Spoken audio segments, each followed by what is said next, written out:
할렐루야. 우리 주님은 말씀하신 대로 십자가에 죽으시고 또 말씀하신 대로 부활하셨습니다. 아멘.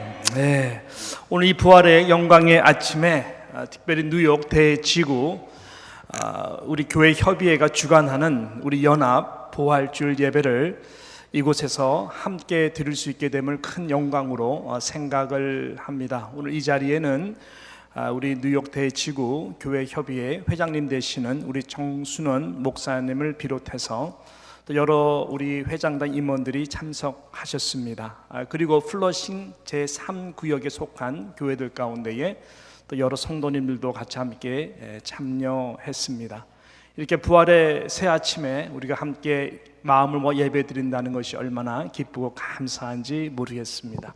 우리 한번 옆에 분에게 활짝 웃어주시면서 참 잘 오셨습니다, 반갑습니다, 예수님은 부활하셨습니다. 우리 한번 서로 축복했으면 좋겠습니다. 할렐루야. 저는 오늘 주신 본문 말씀 중심으로 멈출 수 없는 신앙이라고 하는 제목으로 하나님의 말씀을 증거하고자 합니다. 우리 말씀을 같이 함께 나누기 전에 아주 짧은 부활에 관한 동영상인데 함께 보시고 말씀을 나누도록 하겠습니다.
아멘. 1815년 6월 워터루라고 하는 곳에서 프랑스 나폴레옹과 영국의 당시 해군 제독 이 웰링턴은 이 국가의 운명을 건 한판 승부의 전쟁을 바로 앞두고 또 겨루고 있었습니다. 누가 승리하느냐가 바로 국가의 운명을 결정짓는 너무나 생명을 건 그러한 큰 싸움이었습니다. 영국 본토에서는 승정보가 날아오기를 간절히 그리고 초조하게 기다리고 있었습니다. 당시는 특별히 무선 전신이 발명되기 이전이었기 때문에 멀리서 배와 배를 통해서 이 불빛을 통해 신호를 보냈었습니다. 그런데 이 워터루 전쟁이 치러지던 그날은 이 바닷가의 안개가 너무나 자욱했었습니다. 그런 가운데 해안가에서 소식을 기다리며 서 있던 사람들은 행여 멀리 배에서 보내는 이 신호를 놓칠세라 정말로 눈을 부릅뜨고 바다 쪽을 응시하고 있었습니다. 그때 드디어 신호가 왔습니다. 그 신호의 내용은 웰링턴이 패했다고 하는 것이었습니다. 그 소식을 접해들은 모든 영국 사람들은 깊은 절망과 슬픔에 빠지게 되었죠. 그런데 얼마 후 이 해안의 안개가 걷히게 되고 육안으로 멀리까지 식별할 수 있는 상황이 되었습니다. 그리고 계속해서 배에서는 불빛 신호를 보내고 있었는데, 놀랍게도 그 신호는 웰링턴이 패한 것이 아니라 웰링턴이 승리했다고 하는 그러한 소식의 메시지였던 것이죠. 지난번 신호는 안개 때문에 제대로 받지 못한 것이었습니다. 성도 여러분, 이 모든 것을 뒤집어 놓은 소식이 영국 사람들에게 얼마나 큰 기쁜 소식이었을까요? 그렇습니다. 저들의 모든 삶과 이 국가의 운명을 단번에 뒤집어 놓을 수 있는 이 소망의 기쁜 소식을 저희들이 결국 접하게 된 것이었습니다. 본문에 등장하는 같은 이름을 가졌던 예수를 진정으로 사랑했던 이 마리아라고 하는 여인들도 마찬가지죠. 그리고 이들로 하여금 예수님이 다시 사셨다고 하는 이 부활의 소식을 듣게 된 제자들도 마찬가지고, 그리고 예수 그리스도 다시 살아나신 그분을 만난 모든 자들도 그렇습니다. 이것이 끊임없이 이어져서 저와 여러분에게도 얼마나 큰 승리의 기쁜 소식이 되었습니까? 오늘 이 부활의 기쁜 복음의 소식이 저와 여러분들에게 도저히 멈출 수 없는 살아있는 신앙생활이 다시 한번 될 수 있는 놀라운 계기가 되기를 주님의 이름으로 축원합니다. 그렇다면 어떤 신앙이 참 부활의 신앙이고 어떤 신앙이 도대체 멈출 수 없는 그러한 참 신앙일까요? 저는 오늘 본문에서 우리에게 너무나 중요한 이 부활의 신앙에 대하여 제시해주고 있는 한 말씀에 주목하여 함께 말씀을 좀 나누도록 하겠습니다. 여러분, 오늘 요점 말씀은 6절 말씀입니다. 오늘 6절 말씀에 이렇게 천사가 말을 합니다. 그가 여기 계시지 않고 그의 말씀하신 대로, 그의 말씀하신 대로 살아나셨느니라. 와서 그의 누우셨던 곳을 보라. 할렐루야. 그의 말씀하신 대로입니다. 주님이 말씀하신 대로 주님이 다시 살아나신 것입니다. 그래서 주님이 말씀하신 대로, 이 하나님의 말씀이 말씀하는 대로 주님이 다시 부활하셨다는 것을 정말로 우리 가슴 속에, 이 부활의 신앙을 믿는 신앙이 바로 멈출 수 없는 이 신앙이 될 수 있는 참으로 귀한 신앙이라고 하는 것이죠. 주님은 말씀하셨었습니다. 사랑하는 제자들에게 마가복음 8장 31절에 보게 되면은 주님께서 이렇게 말씀했습니다. 인자가 많은 고난을 받고 장로들과 대제사장들과 서기관들에게 버림받아 죽임을 당하고 사흘 만에 살아나야 할 것을 비로소 저들에게 가르쳤다라고 성경은 말씀하고 있습니다.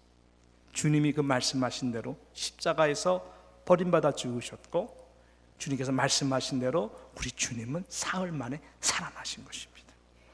이 성경대로 부활하신 예수 그리스도, 이것을 우리가 진심으로 믿게 될 때에 하나님의 말씀은 어제나 오늘이나 영원토록 계속 현재 진행형이거든요. 하나님의 말씀은 어느 한 역사 가운데 멈춰질 수가 없는 것입니다. 그 말씀은 반드시 성취되는 하나님의 놀라운 복음의 역사가 있기 때문에 그런 것이죠. 그 중심에는 예수님이 죽었을 뿐만 아니라 그 중심에는 예수 그리스도가 말씀하신 대로 다시 살아나셨다라고 하는 이 부활의 소망의 메시지가 있다라고 하는 것입니다. 성경은 이것을 누누이 이야기했습니다. 성경은 뚫어와 정말 창세기서부터 쭉 보게 되면요, 이 구속의 예수 그리스도를 얼마나 구체적으로 중심적으로 증거하는지 모릅니다. 특별히 시편 16편 10절과 11절 우리 같이 한번 읽어봤으면 좋겠는데, 다윗이 이렇게 성령의 감동으로 고백합니다. 시작. 이는 주께서 내 영혼을 수월에 버리지 아니하시며 주의 거룩한 자를 멸망시키지 않으실 것임이니이다. 주께서 생명의 길을 내게 보이시리니 주의 앞에는 충만한 기쁨이 있고 우리 오른쪽에는 영원한 즐거움이 있나이다. 그 16편 1절에 보게 되면은 내가 주께 피하나이다. 주여 나를 도와주소서. 내가 죽게 피하나이다. 굉장히 힘든 가운데에 이 다윗은 있었습니다. 광야의 삶 가운데에 마치 이 가장 어두운 터널을 지나는 것과 같은 인생의 슬픔과 절망 그 자체인 삶 가운데서 하나님 How long, Lord? 언제까지니까? 라고 고백할 수밖에 없는 그런 상황 가운데서 다윗이 다시 고개를 들 수 있었던 것은 하나님의 감동, 성령의 감동으로 아하, 내 영혼은 수월 지옥에 떨어지지 않겠구나. 이 부활에 다시 살아나신 예수 그리스도, 그리고 생명의 길, 이 부활의 신앙이 바로 그로 하여금 다시 일어나게 했다라고 하는 것입니다. 바로 이 성경이 그 죽으시고 부활하신 예수 그리스도를 이 말씀대로 증거했고, 또한 주님은 그 말씀하신 대로 다시 부활하신 것입니다. 이 하나님의 말씀은 여러분 진리입니다. 무엇이 진리일까요? 진리는 영원토록 변하지 않는 것이 진리인데 그 진리가 참 하나님의 이 말씀인 것이죠. 하나님의 말씀은 성령의 감동입니다. 지쳐 절망하고 낙심 가운데 있는 모든 심령들을 다시 일으킬 수 있는, 그리고 뜨거운 신앙을 다시 회복할 수 있는 이 부활의 능력이 이 말씀을 믿는 자들에게 지금도 역사하시는 것이죠. 엠마오 두 제자를 우리는 기억합니다. 죽으신 다음, 예수를 죽으신 다음 저들은 절망 가운데 엠마오 고개를 지나가고 있었어요. 주님이 저희들을 알아볼 수 없는, 그렇지만은 부활한 육신의 몸으로 저희들 곁에 섰어요. 하나님의 말씀을 풀어줍니다. 그 말씀의 중심은 예수 그리스도 죽으시고 부활하신 이 구속의 새 놀라운 복음을 풀어주신 것이죠. 저들이 이 말씀을 다 듣고 나서 고백이, 야, 우리 마음이 뜨거워지던 것을 우리가 경험하지 않았느냐. 이렇게 죽으셨을 뿐만 아니라 이 부활의 이 성령의 호흡이 느껴지는 영혼들에게는 가슴이 뜨거워지는 것이죠. 여러분, 모든 역사 히스토리는 결국 BC와 AD를 가리게 하는 예수 그리스도의 히스 스토리입니다. 결국 모든 역사는 아까 말씀대로 하나님의 말씀 안에 있는 것이고, 결국 모든 역사는 하나님의 말씀대로 성취가 되는 것입니다. 그 중심에는 바로 이 십자가의 구속의 내용과 이 부활의 영광의 능력의 메시지가 있는 것이죠. C.D. 다드라고 하는 탁월한 신학자가 있었습니다. 그는 부활 신학을 연구한 후에 그가 유명한 말을 남깁니다. 부활 신앙은 교회 안에서 막연히 생긴 믿음이 아니다. 막연히 예수님을 그리워하면서 환상 중이나 또 사람들로 인하여 교회가 만들어낸 이야기가 아니다. 그럼 무엇이냐? 부활신앙은 교회를 존재하게 하는 유일한 능력의 믿음이다 라고 말씀했어요. 저와 여러분이 이 땅에 존재할 수 있는, 또 교회로 하여금 존재하게 하는 그 유일한 그 신앙, 본질, 믿음, 바로 그것이 부활신앙이라고 하는 것입니다. 예수님이 부활하셨기 때문에 여러분 교회가 생긴 것입니다. 예수님이 부활하신 것을 믿는 자들이 생겼기 때문에 그리스도인들이 생겨나게 된 것입니다. 이러한 교회가 있었기 때문에, 이러한 그리스도인들이 있었기 때문에 여러분 어떤 상황 가운데에도 복음은 예루살렘으로부터 시작하여 온 유대와 사마리아 땅끝까지 이르러 부활하신 그 주님을 증거하기 위하여 다들 목숨을 내놓고 담대하게 박해 가운데 굴복하지 않고 이 복음이 지금까지 우리 가운데에 여러분 이어온 것입니다. 교회가 있었기 때문에 부활신앙이 생긴 것이 아닙니다. 예수님이 부활하지 않았으면 이 초대교회의 그 복음의 강력한 능력을, 역사 가운데 이 복음의 놀라운 능력을 우리 모두는 경험할 수가 없었던 것이죠. 교회가 바로 이 부활의 신앙으로부터 출발하게 된 것입니다.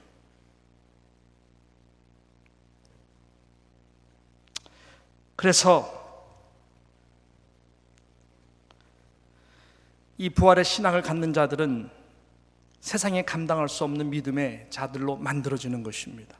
이것은 광신도가 아니라 초대교회 그냥 평범한 그리스도인들, 당연한 걸로 생각했던 평신도들이었다는 것을 잊지 마십시오. 말았으면 좋겠어요. 왜 세상이 점점 이런 복음의 능력이 사라질까? 왜 교회가 힘을 잃어갈까? 왜 복음의 증거의 역사가 점점 메말라 갈까? 이유는 단 하나입니다. 부활의 신앙을 가진 자들이 당연한 평신도로 취급받는 시대가 아니라 광신도로 취급받는 시대가 되었기 때문에 그런 것입니다.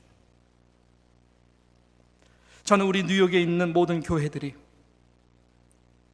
다시 한번 이 부활의 신앙을 뜨거운 가슴으로 우리가 새기고 다시 한번 부활이란 뜻이 일어나다라고 하는 것인데, 일어날 수 있는 놀라운 은혜가 우리 가운데에 나타나기를 진심으로 축복합니다. 부활의 신앙을 경험하게 되면 우리 모두는 겸손한 자가 됩니다. 그리고 담대한 자가 됩니다.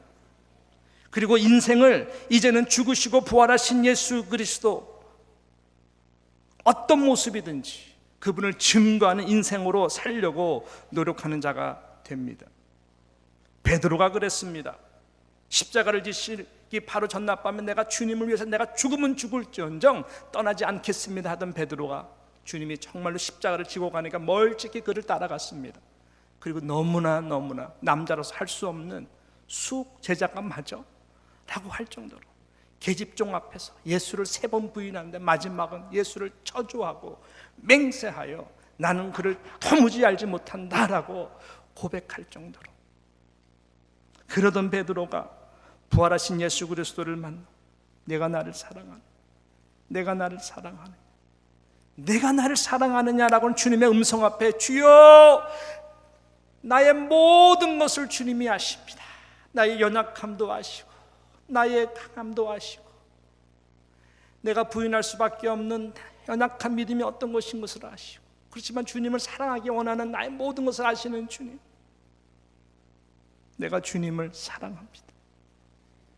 그 고백에 주님께서는 내 양을 치라, 이제는 너만을 위한 인생이 아니라 나의 양들을 위한 인생, 버려진 인생, 내 앞으로 돌아와야 되는 인생을 위해서 살아가라 라고 하는 이 복음을 증거하는 부활의 주님을 만난 다음에 오순절에 성령을 체험한 다음에 베드로는 완전히 바뀌고 십자가에 거꾸로 매달려 순교의 자리까지 담대하게 가는 자로 만들어 주셨습니다. 바울도 마찬가지죠. 결국은 단두대에서 순교의 자리로 갔고 모든 거의 12사도는 다 거의 다 순교를 했던 자들이 되었습니다. 전에는 살기 위하여 사는 인생이 있는데, 살기 위해 살다가 죽는 인생이었는데 이제는 죽기 위해 살다가 살게 되는 부활의 인생으로 모두가 바뀌게 되었다라고 하는 것입니다. 하나님의 말씀이 절대로 어느 시대에 어느 영혼에 갇힐 수가 없고 멈출 수가 없는 것이라면 이 시간에 다시 한번 우리의 심장 속에 멈추게 할 수 없는 이 예수 그리스도의 죽음과 특별히 부활의 능력에 이 메시지가 다시 저와 여러분을 뜨겁게 하여서 우리도 변화된 인생, 멈추지 않는 신앙을 다시 한번 회복할 수 있는 인생, 그런 우리 뉴욕 지역의 모든 교회들, 우리 모든 성도들 다시 한번 일어나기를 주님의 이름으로 축복합니다.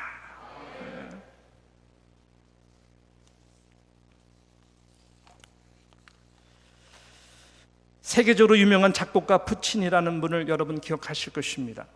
이 토스카, 라보엠, 특별히 나비 부인 등의 오페라를 작곡한 유명한 이 푸치니라고 하는 분이 계시죠. 이분이 1922년에 암이라고 하는 진단을 받게 됩니다. 그 당시 때 암이라고 하는 것은 절망 그 자체였었어요.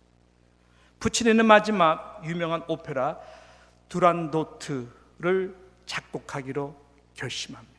생명을 건 그러한 이 야심적인 오페라 두란도트, 유명한 이 두란도트를 기억하시죠? 공주는 잘못 이루고 두란도트, 이 공주에 대한 유명한 오페라입니다. 그리고 이 암과 투병하면서 그는 이 자신들의 제자들에게 더 관심과 사랑을 보이면서 이것을 끝내기 위해서 아주 노력합니다. 그러다가 몸이 점점 악해지고 악화되어서 1924년에 그는 수술을 받기 위해 브뤼셀로 떠났고 거기서 옮겨진 가운데 이틀 후에 그는 사망하게 됩니다. 거의 다 끝냈지만은 끝내지를 못했어요. 이 두란도트를. 그러는 가운데에 이 학생들이, 제자들이 이 스승님이 끝내지 못한 이 두란도트를 위해서 심려를 기루어서 그들이 결국은 두란도트를 완성하게 됩니다. 그 중심에는 프랑코 알파노라는 자가 있었고 그 외 모든 탁월한 친구들이 스승을 사랑하는 마음으로 이 두란도트라고 하는 유명한 이 오페라를 마무리하게 됩니다. 그리고 1926년에 부치니를 수상하는 축제일에 수제자 중에 하나였던 토스카니니, 이 토스카니니 지휘로 이 밀란에 있는 이 라스칼라라고 하는 오페라 이 하우스에서 이 두란도트라고 하는 이 오페라 곡을 저희들이 연주를 하게 됩니다. 그래서 이 토스카니니가 지휘를 하면서 그 제자들과 함께 이 두란도트를 이 지휘를 하며 연주를 합니다. 그러다가 그가 얼굴에 눈물이 얼룩진 가운데에 어느 한 부분에서 스탑을 합니다. 그래서 그는 이렇게 말을 합니다. 지붕을 내린 채 이 청중을 향해서 여러분, 여기까지가 우리 사랑하는 선생 부치니 그분께서 작곡하신, 바로 여기까지가 그분이 작곡하신 이 부분입니다. 그분에 대해서 감사하고 다시 이 토스카니는 쥐봉을 높이 들고 환한 미소를 지으며, 그러나 선생님의 제자들이 이 작품을 우리는 완성할 수 있도록 우리는 그 축복을 받았습니다. 이렇게 말을 하면서, 그리고 다시 지휘를 합니다. 그 두란도트 이 오페라는 영광스럽게 마무리가 됩니다. 우리 주님께서 저와 여러분들에게 이 지휘봉을 주셨어요. 주님이 이 땅에 계셨더라면 주님이 하셔야 되는 이 지상 명령에 주님이 죽으시고 왜 부활하셨는지 그 복음을 우리에게 주신 그 목적을 주님께서 이 땅에 지금 계셨더라면 이루어 가실 거예요. 그렇지만 그 지휘봉을 주님은 우리 교회에게 주셨습니다. 그 복음을 믿는 모든 성도들에게 증인이 되라고 주신 것입니다. 그럼 저와 여러분이 해야 될 일이 무엇일까요? Finish the job! 하나님의 말씀대로 계속 프로그레시브하게 계속해서 뻗어나가야 되는 이 복음의 영광을 저와 여러분이, 교회된 저와 여러분이, 이 시대를 살아가는 저와 여러분이, 또 다음 세대를 바라면서 저와 여러분들이 이 복음의 지휘봉을 가지고 나가야 되는 것입니다.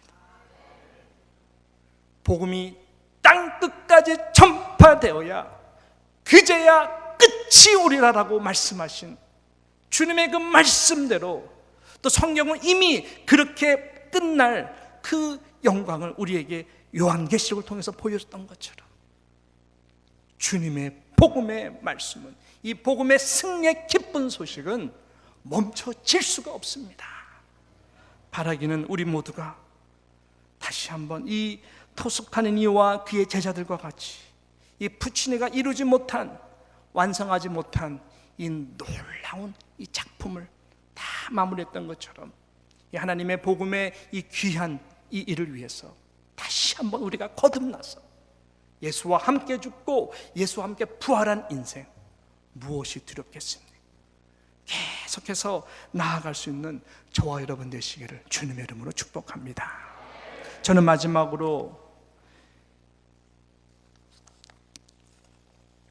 언더우드라고 하는 그 유명한 선교사님, 이분의 말씀을 전하면서 말씀을 마무리하도록 하겠습니다. 이 언더우드는 처음 한번 태평양을 건너 낯선 나라, 복음이 들어가지 않은 이 조선 땅에 왔습니다. 전혀 소망의 빛이 있지 않는 그곳에 부활의 복음을 가지고 썩어져가는 한 미랄이 되기로 일생을 바쳤던 우리 언더우드 선교사님은 너무나 잘 알고, 언더우드 이 선교사님은 믿음이 뜨거운 부모님의 영향 아래 잘 자랐었습니다. 그래서 자라면서 자연스럽게 목회자로 헌신을 하였고, 더욱더 나아가서는 복음이 전파되지 않는 곳에 선교사로 가기로 그는 결심을 합니다. 그리고 꿈을 꾸게 됩니다. 원래 그가 가고 싶었던 나라는 조선 땅이 아니라 인도였었습니다. 그랬던 그에게 이 조선에 대한 소식이 전해지게 됩니다. 그 당시 서양 사람들에게는 이 조선 땅이라고 하는 곳은 너무나 생소한 곳이었습니다. 듣지도 못했던 생소한 것이었습니다. 그러나 신기하게도 이 언더우드 주변에 이 조선 땅에 대한 간절한 소식을 전해주는 사람들이 계속 그에게 말을 해주었어요. 이 조선 땅이라는 곳에 1200만, 당시 1300만 정도의 사람들이 복음을 듣지 못하고 살고 있다고 하는 소식이 이에게는, 이분의 가슴에게는 자꾸만 부담이 되는 거예요. 그래서 이 한국 땅, 조선 땅을 위해서 언더우드 선교사님은 기도하기 시작했다고 합니다. 근데 미국에서는 한국에 조선 땅에 복음을 전하기 위해 가려고 하는 사람이 아무도 없었던 것이에요. 마침내 그에게 하나님의 이 음성이 이 가슴 속에 들리게 되었습니다. 언더우드야, 조선 땅에 갈 사람이 아무도 없구나.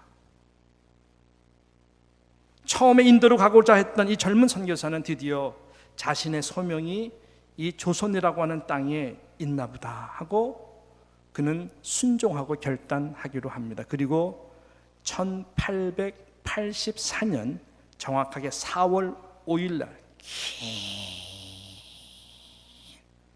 항해를 끝내고 일본에 거쳐서 제물포항에 도착하게 됩니다. 이날이 바로 우리가 잘 아는 대로 부활절 아침이었습니다.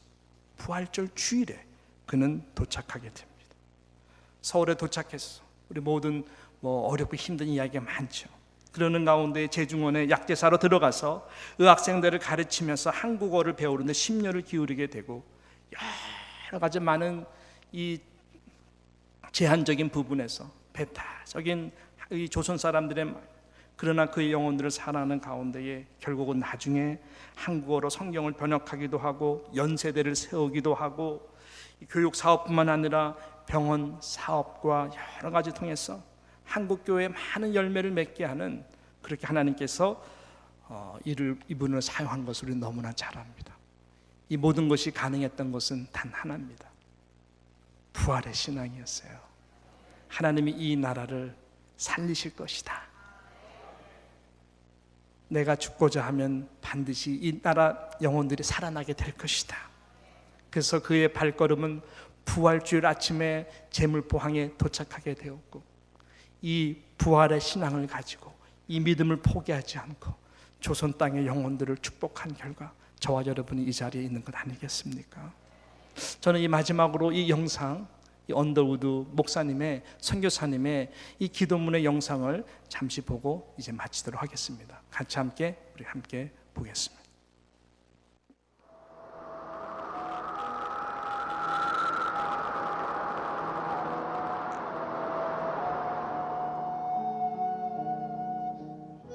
주여, 지금은 아무것도 보이지 않습니다. 주님, 메마르고 가난한 땅, 나무 한 그루 시원하게 자라오르지 못하고 있는 땅에 저희들을 옮겨와 심으셨습니다. 그 넓고 넓은 태평양을 건너왔는지 그 사실이 기적입니다. 주께서 붙잡아 뚝 떨어뜨려 놓으신 듯한 이곳, 지금은 아무것도 보이지 않습니다. 보이는 것은 고집스럽게 얼룩진 어둠뿐입니다. 어둠과 가난과 인습에 묶여있는 조선 사람뿐입니다. 그들은 왜 묶여있는지도 고통이라는 것도 모르고 있습니다. 고통을 고통인 줄 모르는 자에게 고통을 벗겨주겠다고 하면 의심부터 하고 화부터 냅니다. 조선 남자들의 속셈이 보이지 않습니다. 이 나라 조정의 내심도 보이질 않습니다. 가마를 타고 다니는 여자들을 영영 볼 기회가 없으면 어쩌나 합니다. 조선의 마음이 보이지 않습니다. 그리고 저희가 해야 할 일이 보이지 않습니다.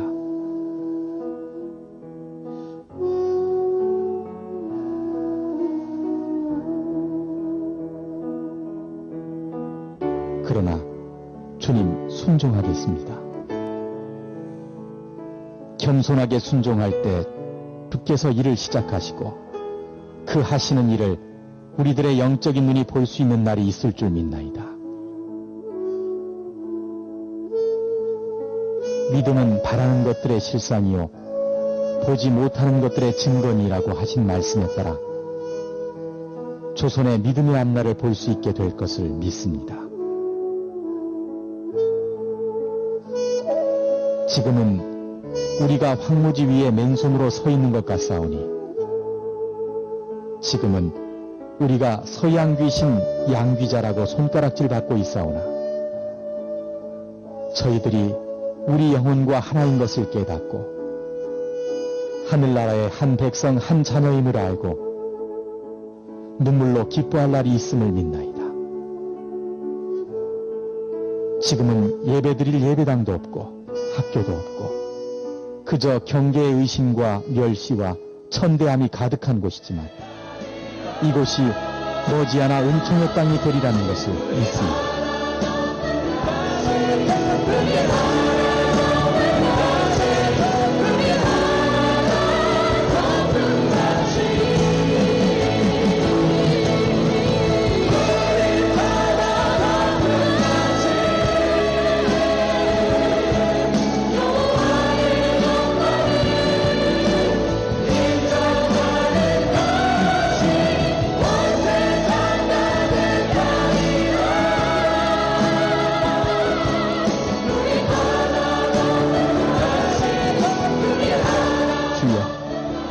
오직 제 믿음을 붙잡아 주소서.